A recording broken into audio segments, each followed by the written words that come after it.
Mariel Boatlift, Freedom Flotilla.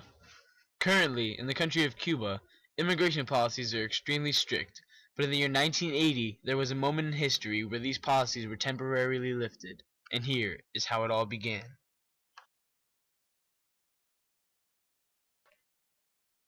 The year was 1980. We are currently in the country of Cuba. The dictator at the time was Fidel Castro. Fidel is a cruel and extremely strict dictator, especially when it comes to anyone entering or leaving his country. The process of leaving Cuba, even if you have family in another country, is incredibly difficult. Most stories on leaving Cuba vary anywhere from 3 weeks to a year. There are many different theories on how the 1980 refugee exodus began, but one of the most recognized was April 11th when a Miami radio station started a broadcast that said for all Cuban Americans to gather and sail to the limits of Cuban waters, which was 90 nautical miles from the coast of Florida. This was done to bring pressure and awareness to the wrongs of Fidel Castro's immigration policies. After this incident, things began to escalate rapidly. On April 21st, a station in Cuba called Radio Havana announced that they would let 2 small craft ships come to pick up refugees as long as they were related to someone aboard the ship. Upon returning, the ship broke down 2 miles before land and was towed to Key West. Coast Guards towed them into port. The next day, refugees from these ships in interviews said that Cuba had opened its borders for anyone that wanted to leave as long as they had a permit. Soon after that day, 4 ships carrying 348 Cubans landed in Florida.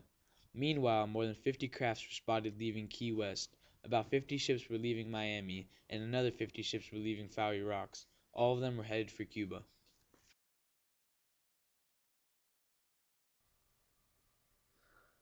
On April 24th, numerous boats waited in line to be launched at Key West. Each boat was about 20 to 40 feet in length and were not meant for this type of travel. Most of the boats had inadequate fuel capacities. Even though there was a great risk, they set sail for Cuba anyways. The launching of ships lasted about 48 hours, and by the end of the night, 1,000 to 1,200 set sail for Port Mariel. The next day, a massive amount of Cuban Americans lined up at Key West. These people were shipless and arrived there to try and buy a boat and hire a captain. Those who managed to do this had no care for the risk, on top of the fact that they were completely unexperienced. Due to this, many of the boats required assistance, or worse, sunk. The amount of ships that left for departure were much more than the amount of ships that returned. The Coast Guard had issued many search and rescue missions to find and tow boats back to Key West. However, there were only 12 serious cases where ships sunk.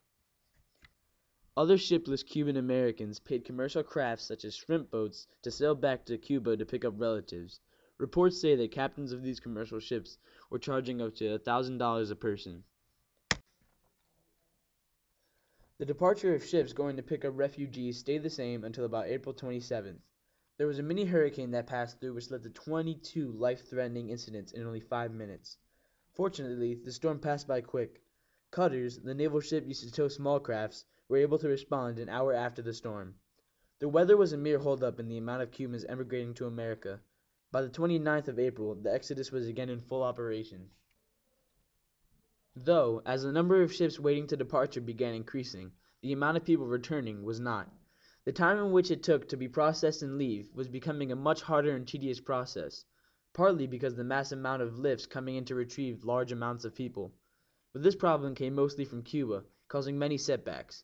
Saying that they would not allow boats to departure until money was wired over to Cuba, they were also overplying ship supplies, making it more difficult for people to get what they needed to leave.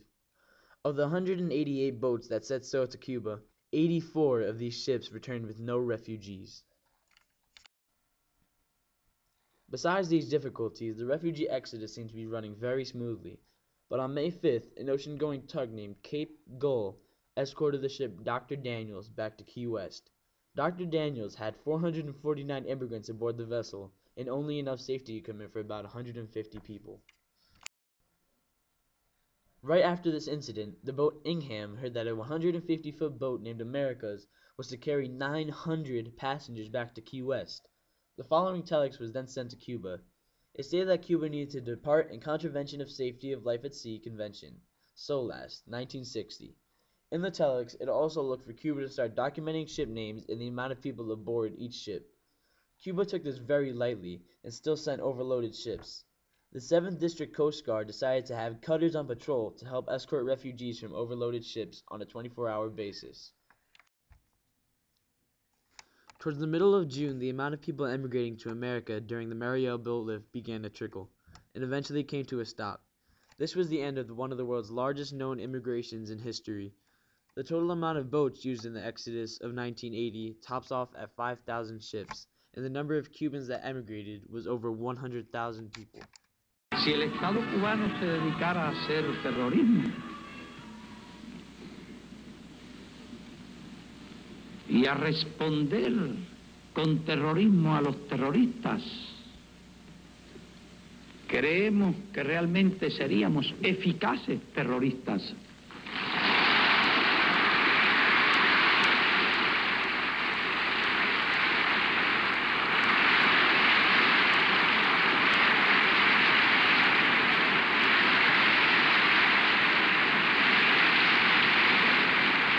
Que nadie se imagine otra cosa. Si nos dedicamos al terrorismo, con toda seguridad que seríamos eficientes. Pero es el hecho de que la revolución cubana nunca ha aplicado el terrorismo. No quiere decir que renunciemos a ello.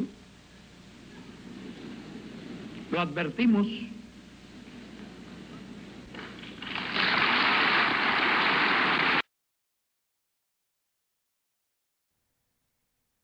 Fidel Castro used the Mariel Boatlift to inflict harm directly on the United States. It was not until after the boatlift that the United States realized that Castro had released thousands of prisoners with the hope that they would find their way to the United States. The large number of prisoners involved in the refugee exodus, and welcomed without thought by President Jimmy Carter, allowed many dangerous criminals to gain freedom throughout the United States. The people of the United States blamed Jimmy Carter for this failure, and this added to his unpopularity and failure to be re-elected. Much like modern terrorists, Castro used the freedom of Americans' offers to inflict harm. This turning point in history fueled Carter's unpopularity, inflicted harm in the United States, and added to negative perceptions of immigrants.